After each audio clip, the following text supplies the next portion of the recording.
All right, here's page 1, and we have number 4. 2t cosine 3t. Well, we can't use u substitution for this one because what are we going to let u equal? If we had 3t squared, then we could let u equal 3t squared, then du would be 6t dt, and then we could adjust the constant to fit. But we don't have a function and its derivative in this, so we have to do integration by parts. So we let u equal 2t, dv is equal to the rest. So we take the derivative, do the antiderivative, so uv minus integral of v du, and now we have something that we can take the antiderivative of. Well, we always make u the polynomial unless we have natural log. Then we make u the natural log, derivative, dv is the rest, antiderivative, there's uv minus integral of v du, and then we have something that we can actually take the antiderivative of.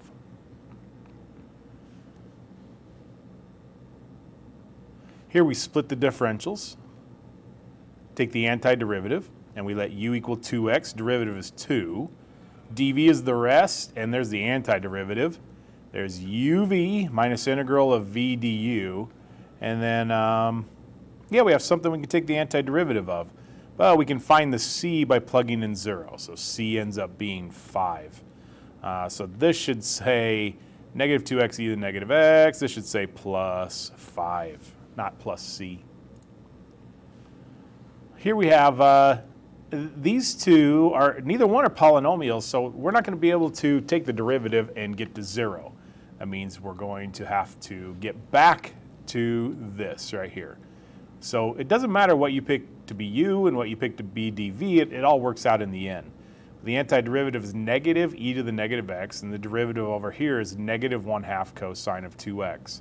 So this original function is equal to uv minus integral of v du. Well, we're going to have to do the exact same thing again to get back to sine of 2x. So u, I made 1/2 e to the negative x, and you could put the 1/2 with this. It doesn't matter. You're going to get the same answer. So here's the derivative. dv is the rest of this. Here's the antiderivative. So quite frankly, you might have, no, the answer should probably be the same in the end, no matter what you have. So there is, we bring this down, minus, and we're going to use parentheses because we're minusing. So here's in the blue, there's the new step right there. So uv minus integral of v du, and so we're back to where we started. So we add the 1/4 over, and you have 1. You have 4/4, and you add 1, you get 5/4, and then we multiply 4/5 through. Using tabular, this side is the derivative, this side is the integral. Do the diagonals, so diagonals, and we have these extra signs. You always start with a plus. Always start with a plus and then alternate signs. And then I wrote the answer up here because I had more room up there.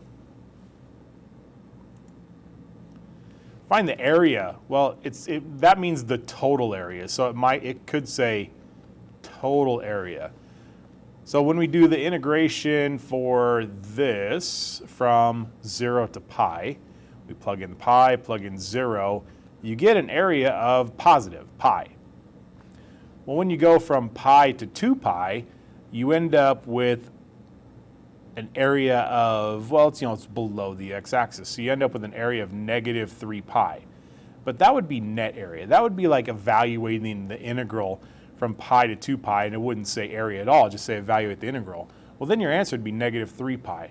But since it does say area, it really means total area. So the answer on this is 3 pi. Now finding the total area from 0 to pi, and then from pi to 2 pi, is just like going from 0 to 2 pi.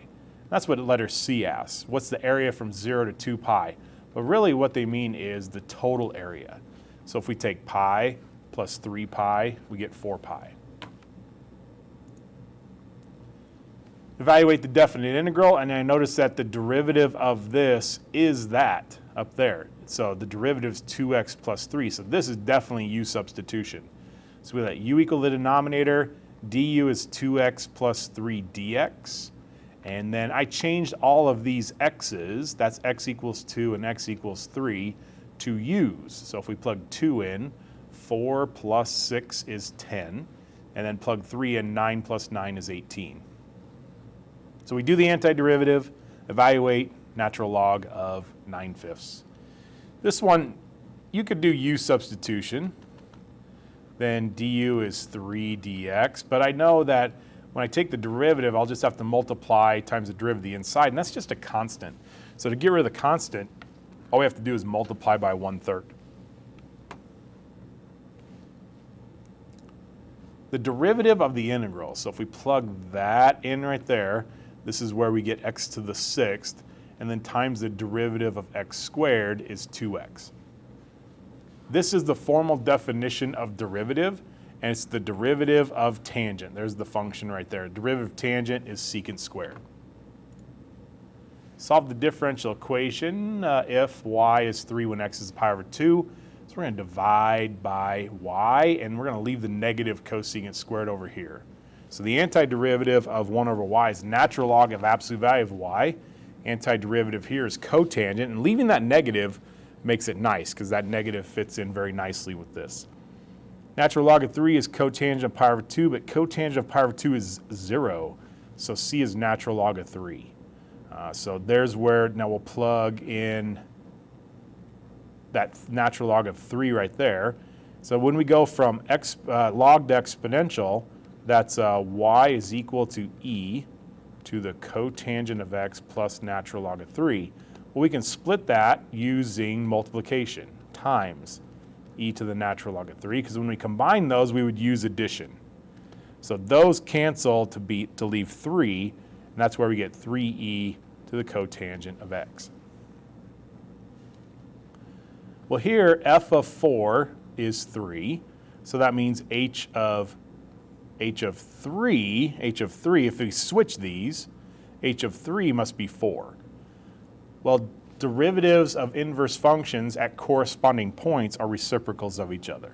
So if f prime of 4 is 5, then h prime of 3 is 1/5, because it says, and it's hard to read here, that h is the inverse of f. What if I do that? That'd look better there. Evaluate the indefinite integral. We're going to split this using common denominator. So this isn't u substitution. It's not integration by parts. It's just integral. So when we split using common denominator, this is natural log of x. This ends up being -1 over x.